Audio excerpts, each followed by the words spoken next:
과거의 패턴하고 좀 비교할 필요가 있어요. 여러분들이 좀 암시를 얻으라고요. 자, 닷컴 버블하고 금융위기를 우리가 좀 비교할 필요가 있겠는데, 닷컴 버블이 붕괴하고 나서 1년이 지났을 때요, S&P 500이 36% 이상 하락했었습니다. 네? 2000년 1월 달부터 해가 2001월 달 기준으로 해가지고 2001년 그러니까는 9월 달까지 1년 동안에 36% 이상이 하락했었어요. 닷컴 버블이 붕괴됐을 때. 예? 이랬는데 문제는 그 직전 상황을 볼게요. 닷컴 버블 붕괴 직전 5개월 상황입니다. 5개월 상황을 보게 되면 어떻습니까요? 거의 옆으로 행보하잖아요. 우리 최근에 S&P 500 지난 10월 달 이후에 모습하고 비슷하지 않아요? 비슷하지 않냐고요. 예? 이게 한 4, 5개월 쫙 행보를 합니다. 하다가 푹 꺼지는 거예요. 예? 이게 닷컴 버블 때 이게 교훈이고요. 왜냐면 시장이 그러니까는 지치는 거야. 더 이상 계속 주식시장이 계속 이제 올라가야 되는데, 조금씩 더 계속 올라가야지 이게 장기적으로 올라가는 상승 추세가 보여야 되는데, 이게 그러니까 내려갔다 올라갔다 하면서 이렇게 옆으로 행보하고 앉아 있는 거예요. 그럼 맥 빠지죠. 투자자들도 맥 빠지죠. 금융위기 이전 봐보세요. 금융위기 이전을 보게 되면 이게 2008년도에 금융위기가 이제 우리가 일반 사람들한테 이제 드러났으니까요. 5월 달부터는 이제 6월 달부터는 이게 아주 완전히 눈에 가시권으로 들어올 때입니다. 그래서 6월 이후부터 쭉 이렇게 내리막길 타요. 내리막길 탑니다. 그래서 1404에 했던 게 752로 거의 반토막 나버리죠. 반토막 나버려요. 네? 금융위기 때요. 근데 그 전 4개월. 그 전 4개월 봐보세요. 쭉 내려온 다음에 그 4개월 동안 거의 옆으로 행보하고 있잖아요. 행보하다가 갑자기 뚝 떨어집니다. 이게 자산시장의 특성이에요. 네? 에너지가 고갈되면서 지치면서 그러니까 이게 또 이제 비관론이 이제 그러니까 이게 가면서 이제 그럴 때 거기다가 어떤 매크로 이벤트가 하나가 또 소재가 하나 던져주게 되면 쭉 빠지게 돼버리죠. 그럼 최근 3개월 반을 봐보세요. 10월 29일부터 거의 옆으로 행보하고 앉았잖아요. 10월 29일부터 최근까지 보게 되면요. 그렇죠? 문제는 최근이나 과거나 다 동일한 게 뭐냐면요. 그 정치 않는 기간 동안에 되게 금리를 인하했었어요. 최근도 봐보세요. 우리가 연준이 금리를 언제부터 인하했습니까? 24년도부터 인하했었어요. 2년 전이요. 3차례 인하했었죠. 그때도 가을 때고, 25년 작년에도 9월, 10월 말, 12월 3차례 인하했었죠. 그렇죠? 이 금리 인하가 2년 동안 진행이 되고 있는 상황 속에서도 이게 지금 그러니까는 못 올라가고 앉았다는 거예요. 이렇게 지금 옆으로 행보하고 있다는 얘기예요. 왜 그러냐? 왜 그렇겠습니까? 예? 그동안 AI에 가가지고 쫙, 엔비디아를 중심으로 해가지고 쫙 끌어올랐던 에너지가 소진되고, 그 반대로 AI 디스럽션 같은 것들이 생기면서, 예? 이게 그러면서 돈을 엄청나게 잡아먹는 이런 형국이고, 그걸 가지고 그러니까 성장은 그러니까 아직 가시적으로 안 보이고, 뭐 이런 상황인 거죠. 그러니까 금리 인하가 이미 진행되어 왔어요. 지난 2년 동안에도 6차례나 인하했으니까요. 예? 그러다가 이러다가 푹 떨어지죠? 푹 떨어지면 어떻게 합니까? 굉장히 빠르게 인하합니다. 단지 인하 속도가 빨라지는 거야. 폭락하면요. 과거 닷컴 버블 때도 그랬고요. 여러분도 한번 추적해보세요. 금융위기 때도 그랬었고, 금융위기 터지기 전에, 급락하기 전에 이미 금리는 인하를 시작합니다. 예? 근데 급격하게 인하할 필요 없잖아요. 그러니까 여기 서서히 인하를 해요. 하는데 그러다가 이제 급락하면서 인하 속도가 굉장히 빨라지는 거예요. 빨라진 것뿐이에요. 그 차이 부분인데 똑같은 패턴이 확인돼집니다. 반복해서요. 예? 자, 그럼 지금 이제 우리가 가장 핵심적인 건 뭐냐? 저는 이거라고 봐요. 지금 뭐냐면 자본적 지출을 지금 엄청나게 하고 있잖아요. 하고 있으면 그거 가지고 그러니까 뭐냐면 성과가 나와야 되는 거야. 성장, 돈을 벌어야 되는 거잖아. 이게 결국은 핵심이에요. 이게 핵심인 겁니다.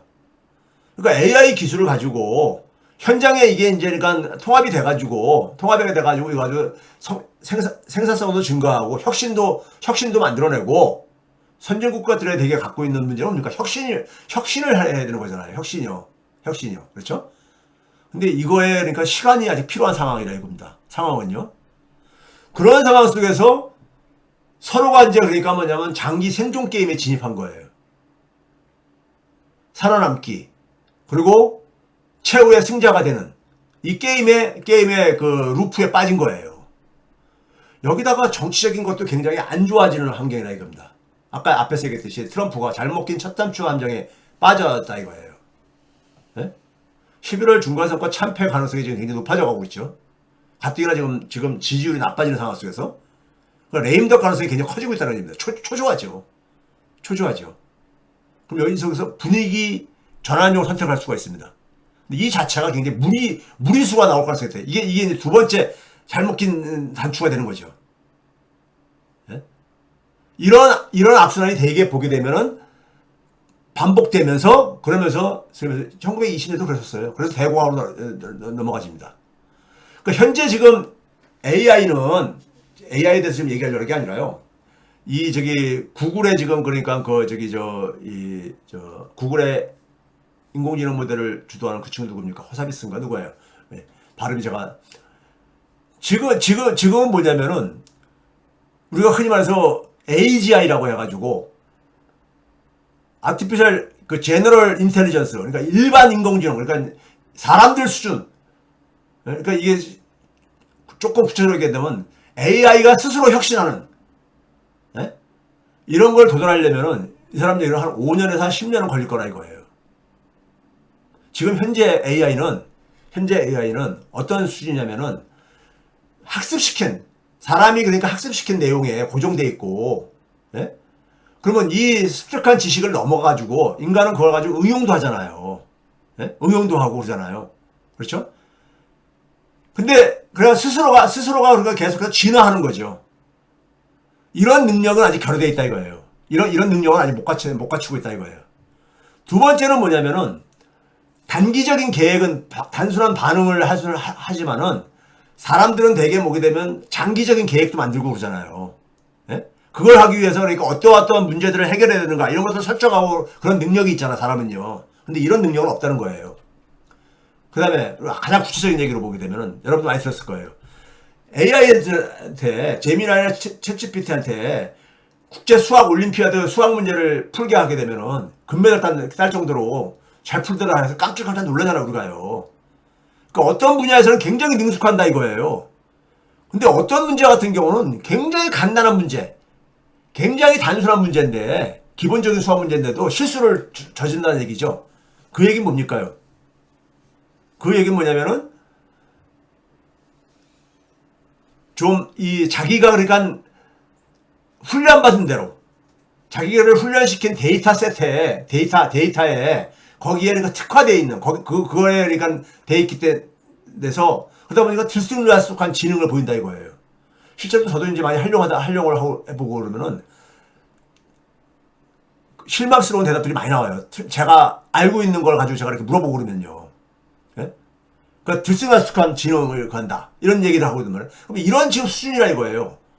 그러면 지금 현재 미국이라든가 선진국에서 우리나라 같은 데서 필요로 하는 건 뭡니까요? 필요로 하는 것은 우리가 지금 소위 말해가지고 그 피지컬 AI도 얘기하고 인간의 노동력을 줄여주는 이런 것도 얘기하지만은 그것보다 더 중요한 거 제가 볼 때는요 뭐냐면은 혁신 역량입니다. 선진국 기업들이 되게 원하는 것은 뭐냐면 혁신 역량이에요. 혁신 역량이라는 건 뭡니까요? 자기들이 지금 그러니까 현 단계에서 더 한 단계 더 성장하기 위해서는 그 성장에 필요한 새로운 질문을 해야 되는 거죠. 새로운 질문을. 없었던 질문을 해야 되는 거잖아요. 그러니까 현재 AI는 뭐냐면 주어진 문제 해결에는 뛰어나지만은 왜? 주어진 문제라는 것은 과거에 학습시킨 데이터가 해결이 되니까요. 근데 전혀 없는 세계를 그러니까는 뚫고 나가기 위해서 새로운 질문을 던지는 것은 이런 능력은 부족하다는 거예요. 네? 그러니까 혁신 역량이 결국은 AGI의 핵심적인 모습인 건데, 예?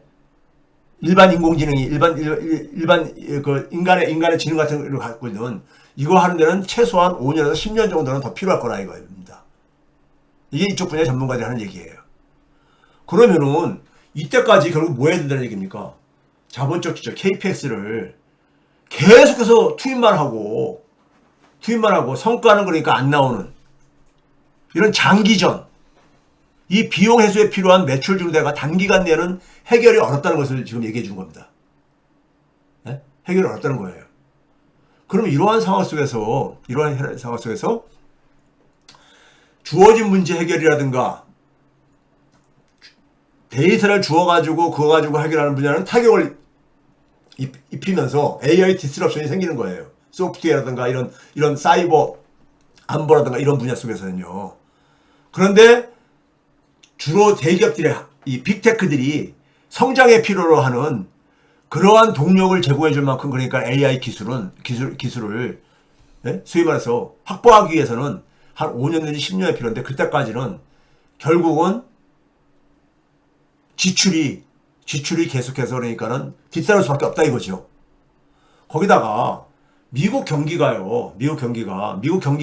우리가 지금 이게 뭐냐면은 하늘색 맨 왼쪽에 있는 게 3분기 확정치고요. 맨 오른쪽에 이 20일 날 나온 확정치입니다. 금요일 날 나왔던 확정치인데 빨간색은 뭐냐면요. 미국은 애틀란타 지역 연준 중에 하나인 애틀란타 연은에서 실시간으로 수십 차례를 계속해서 추정을 합니다. 추정을 해요. 그러니까 1월 8일 이후에 그러니까 추정한 것만 이렇게 제가 이렇게 그 요약을 해서 보게 되면은 1월 8일 날의 4분기 성장률을 1.34%가 분기별로요. 우리나라식으로 전분기 대비 1.34%가 성장할 거라고 예상을 했어요. 그런데 그게 최종적으로 뚜껑을 열어보니까 0.35%로 나왔어요. 그러니까 1월 8일부터 2월 19일까지 쭉 2월 20일까지 이 추정치가 쭉 계속해서 내리막길을 걸었는데 줄어들어왔다 이거입니다. 예? 그 얘기는 뭡니까요? 경기가 굉장히 빠르게 하니까는 예? 생각보다도 그러니까 빠르게 식었더라 이거예요. 예? 거기다가 뭐냐면은 소비지출은 이 중에서도 소비지출은 그나마 방어를 하고 있어요. 0.51%에서 0.39% 정도로 그러니까 0.1% 정도 하락을 한 정도인데 수출에서 수입을 뺀 거, 수입이 의외로 많이 증가한 거, 이게 그러니까 가장 많이 갉아먹었더라고요. 갉아먹었어. 그러니까 관세를 통해 가지고 수입을 줄이려고 했는데 수입이 안 줄어들더라 이거죠. 일부 언론들에선 정부 지출, 소위 셧다운, 작년 10월달에 셧다운 있었잖아요. 셧다운이라고 하는데 셧다운 효과는요, 그렇게 크지 않습니다. 크기로는 0.29%니까 그러니까 이 0.29% 정도니까 굉장히 이렇게 크진 않습니다. 반면에 수출 같은 경우는 0.48% 정도가 줄어들었으니까요. 예상보다도. 근데 빠르게 식어가고 있다, 경기가요. 식어가고 있는 게. 이게 이제 그러니까 그러면서 매출이 증가할 만한 뒷받침이 그러니까는, 예? 환경이 그러니까는 별로 좋지 않다. 이것만 보게 되면 금리를 내려야 돼요. 고용이라든가 경기만 보게 되면요. 그런데 12월 달에서 연준이 가장 중심에 두고 있는 금리, 소위 핵심, 개인 소비 지출 증가율 있죠. 이걸 보게 되면은 2024년 4월 달에 3.007%였었습니다. 쭉 떨어져가지고 5%에 있던 게 쭉 내려와가지고 그런데 작년 10월 달부터 다시 이게 반등을 하기 시작했죠. 언론에는 3%로 나왔지만은 소수점까지 하게 되면 2.997%로 작년 4월 달 이후에 가장 높은 인플레율이 나왔어요. 그러다 보니까는 저는 고용 지표 때문에 1월 달에 금리를 그러니까는 내릴 줄 알았는데 이 물가 인플레율이 별로 안 좋았던 거예요. 그러니까요. 이걸 알았던 거야. 연준 내부에서 저기 자료들이 사전적으로 입수하는 것들이 있으니까요. 그러니까 지금 뭐냐면은 이 인플레 압력이 지금 그러다 보니까 연준 내부에서 일부에서는 그러니까 금리 인상 필요까지 얘기 나왔던 것이 바로 이 분위기라 이거죠. 이런 것들은 이런 상황은 경기는 침체에 빠지고 인플레율은 높아지고 하면은 이건 비트코인한테는 아주 최악의 상황인 거죠. 최악의 매크로 이벤트죠. 비트코인은 뭐냐면 경기도 굉장히 좋아가지고 경기가 많이 좋다는 얘기는 돈이 많이 풀리고 그래서 돈이 그러니까는 비트코인 시장에 많이 들어올 수 있는 유입될 수 있는 그런 게 여건이 만들어지고 그 다음에 뭐냐면 인플레이율이 낮아져야지만이 또 연준이 금리도 내리고 돈도 풀고 그러니까는 예? 시중에 돈이 많이 풀려야지만이 비트코인은 크립토 시장은 이게 부양이 될 수 있거든요. 그런 점에서 비트코인 시장은 이 그 시장의 소재는 별로 좋은 쪽으로 흘러가고 있지 않다. 앞에서 얘기한 것처럼요. 그런 상황이라 이거죠. 그럼 이런 상황 속에서 지금 이렇게 정치하고 있는 모습이 굉장히 이게 그러니까 기분이 나쁘다 이거예요. 기분이 나쁘다 이거죠. 예? 이게 기분이 나쁘다 이거예요. 거기다 뭐냐면 유럽 경제 지표의 이제 중심이 독일 산업 생산이잖아요. 독일 산업 생산 봐보세요. 계속 미끄러지고 있습니다.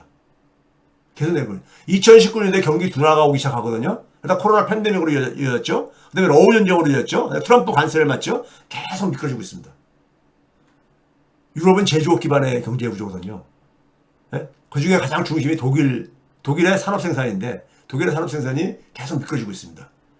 그 세계 경제가 이렇게 지금 안 좋은 상황 속에서 거기다가 지금 뭐냐면 관세 환급을 해주는 애들의 상황 속에서 이게 한번 봐보세요, 여러분들.